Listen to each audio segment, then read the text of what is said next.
What's going on, guys? Welcome back. Today we're going to be talking about the spike trap. Spikes shoot up from the floor when triggered, deals physical damage. You gotta kill 50 enemies to unlock the unique upgrades to either do arcane or lightning damage. The level upgrades is to reduce cooldown for the spike trap. The spike trap is one of the first traps you start with. It's both the spike and the arrow wall. Arrow wall's better by miles, but you know what? People do like the spike trap. It is also a staple in the entire Orcs franchise. From the first one to this one, spike trap has always been there, and it's always been spiking enemies. I think it's a pretty cool trap as far as like the uniqueness of a trap is concerned. I think, you know, obviously the first spike trap they ever did, I don't think it looks that much different. And yeah, it's pretty cool. It's pretty cool.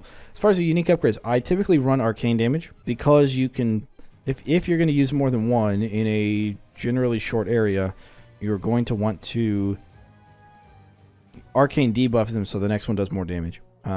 Otherwise, whether it's lightning or arcane, you'll just kill them all anyways. So it's either small enough to kill or big enough to where you're going to need multiple triggers, in which case buffing its own damage is probably the better way to do it. It will do the lightning or the arcane debuff on everything that's on top of it. So it's decent in that regard. However, it has a long cooldown. It is cheap, but a long cooldown. Therefore, it's not that great against combos, or not that great for combos. And I really seriously don't use it. You know, there's so many other better traps. So if you want damage, you're going to go for like Ripsaw for floor traps. If you want crowd control, you're going to go Tar, flip trap. If you want general just area damage, you're going to go for the Briar. Okay. If you want damage outside of the kill box, you're going to go for the Floor Scorcher. If you want something to soak up damage for you, you're going to do Archers, right? There's just so many so many traps that just do that just have a lot of utility, specific utility, and the spike trap just doesn't come close to any of those. That being said, let's just jump into the game files. Now, since the release of Orcs Must Die 3, the spike trap used to do 35, now does 50 damage. There was a buff that they received, which I guess is good. However, on Riftlord, enemies have shields, and the shield will drop on the first trigger of a trap, and this could trigger that and not kill the enemy. So the 50 damage doesn't matter. I don't know. Maybe against the big boys, but I would say maybe not so much here.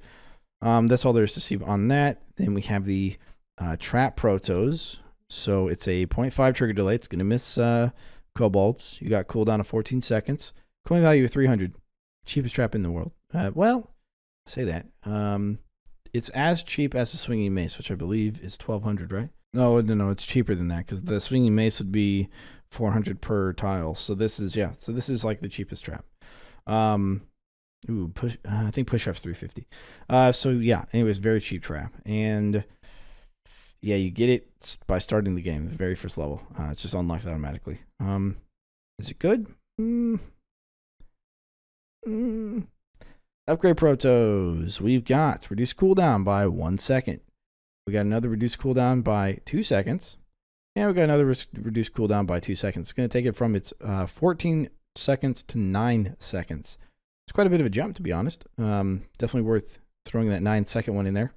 And then you have deals arcane damage, which takes its primary to arcane, affected by magic. As you guys know, that's 15% bonus to everything elemental. Basically everything except for physical damage.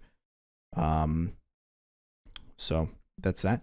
And then to include other sources of itself. And then there's deals lightning damage, which is because it's zapped. It does a lightning debuff, which is also the electrified debuff as well.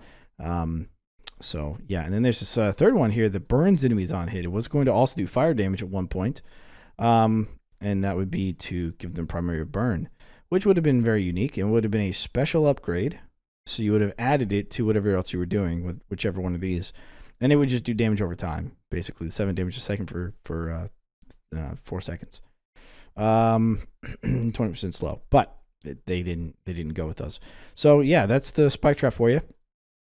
One thing not to do is to layer the floor with it because of its long cooldown and its relatively short trigger delay.